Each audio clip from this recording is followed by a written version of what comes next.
white man salsa. Which includes apparently a lot of cat food. Yes, the cat food is a And this is what gives it its kick right here. And then we put it on this, mixed with this, raw, and we wash it down with that. That's how that works. And the cat food's a dessert. Cat food's Dry a dessert. Cat food. Okay. Crunchy texture. Alright. Haven't you heard about the new law? We're supposed to get all our milk from Hillary Swank's breasts. They're not that nice. I know. Every time you think you know where it's at, they redo the damn aisle and you can't find it. See, now if I had Buddy Holly glasses and there was Town Talk bread in here, we could reenact when Donnie Iris was in the...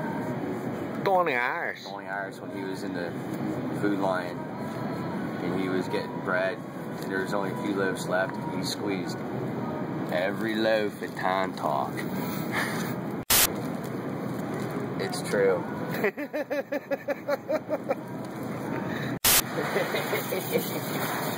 Hey kid. Thanks, Weird Tom. The funk.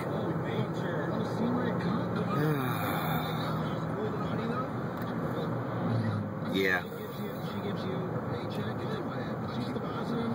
And ready for pickup. If you have any questions, please call our office back at 658-2051. Please note you have a... It is time to make the white man's salsa, and when you're making white man's salsa, there is no whiter white man than Tom Rocker. Hi, welcome to the Little Bald Man's Kitchen. I'm the Little Bald Man. Today we're going to make white man's salsa. Now, this is not a racial thing about it being white man's salsa.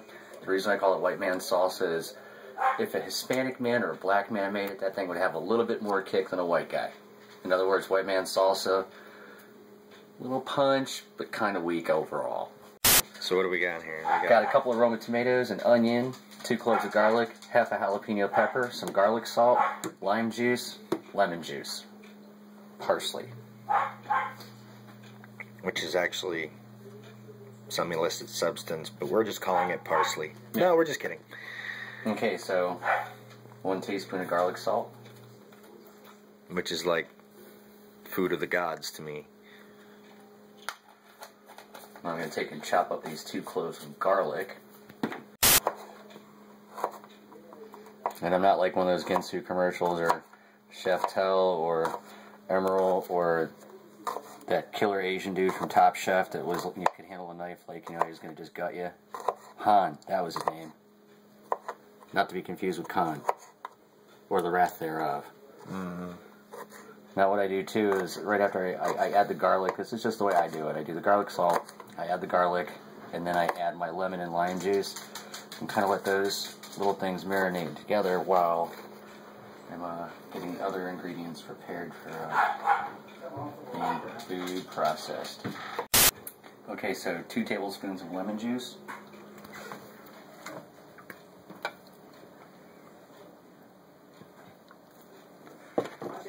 1 tablespoon of lime juice. Lime. If I gave this to my ex-fiancée, it would kill her. She's allergic to limes. Yep, that's why you put it in the coconut, right?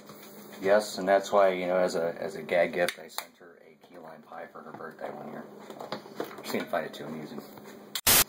So what a lot of people don't understand is actually your knife cuts on the forward portion of the stroke, not in the back.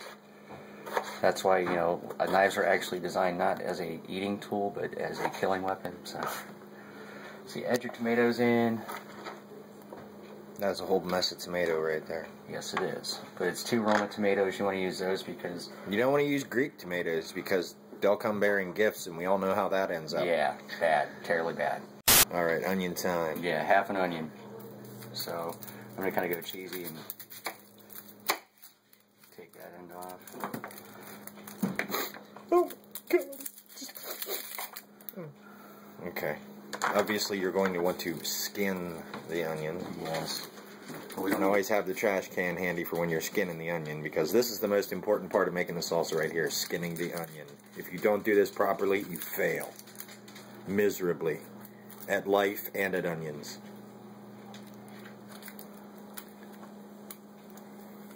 Sometimes, you know, like Shrek says, onions and ogres, they've got layers. There it is. Layers of onions. All right, chop that bad So I've boy always up. found that, you know, There's an elbow. That's awesome. You need a good elbow for this kind of work. going across Yeah. one direction at first. One Direction at first. I hope you graduated to something better than One Direction. Well, yeah. Dude, we're too old for One Direction. Yes, we are. And then you go the other way.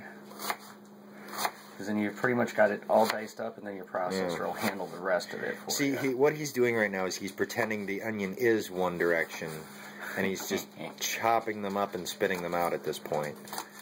Well, actually, I do like the taste of onion, so I'd have a hard time spitting it out. But, you know, let's just say we'd make a human stew and feed them to their fans. Yeah, that would be great. Okay, we got what are we going on This here? is the jalapeno right here. Little jalapeno. I just take the end off because of the little cap. Some people want to cut it away. Now, the way to control Like a nipple. the way to control the intensity of your salsa. How many of the seeds do you want to leave in there? This is really where the bulk of your heat comes from. I only leave a couple because once these get processed out, they get broken up. So all that lovely heat is going to get released anyway. Releasing heat. Seeds. That's where your Scoville rating comes from. And actually, always remember, after you're done handling one of these peppers, lots of soap, lots of water, wash your hands. You go to rub your face, all of a sudden it's going to be like somebody just maced you. Yeah, it's going to be scary. Now I just make these half rings right here, because obviously I cut it down to get in the center and lower the temp, but then I'll take and chop my little half rings here in half again. Quarter rings. See, and you thought there wasn't going to be any math. Alright, so we've got our jalapenos, we've got our onions, we've got our tomatoes, we've got our garlic salt. Now we need to Lemon and lime posh juice. I usually take about 4 sprigs. Maybe a little more sometimes. All I do, pull the leaves. and sprinkle them about. To and fro, hither and yon. We got a whiny kitty out here. Ron, what are you doing? Okay, so we've got everything in our little food processor. However yours works. In this case, this is how mine works. Yeah, it's like a little processor. And then just crank her down. I'd give it a shake. You're getting something stuck at the top. So that's why I do this.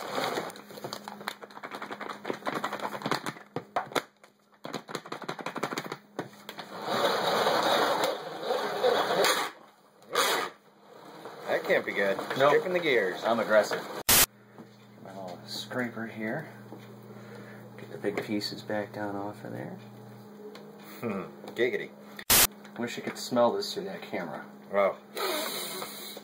Oh, no, this stuff is good, people, I'm telling you. Even for a man like me with nasty ulcer who can't really eat spicy stuff anymore, It's doable. it is doable. Very doable. Juicy. And there we have it. White man salsa. Which we're going to add to a batch that I made a little earlier. Which is highly pungent. As Eric can tell you, the only thing that's filling this room right now is the smell of garlic, onion, jalapeno, in a big giant way. It smells like my old country, senor. Dirty sweat sock? Great. Alright. There we have it. See, there we go. White man's salsa. Salsa so good, even Tom's dad can handle it. Oh, yeah. Now I'm hungry. We need to make tacos.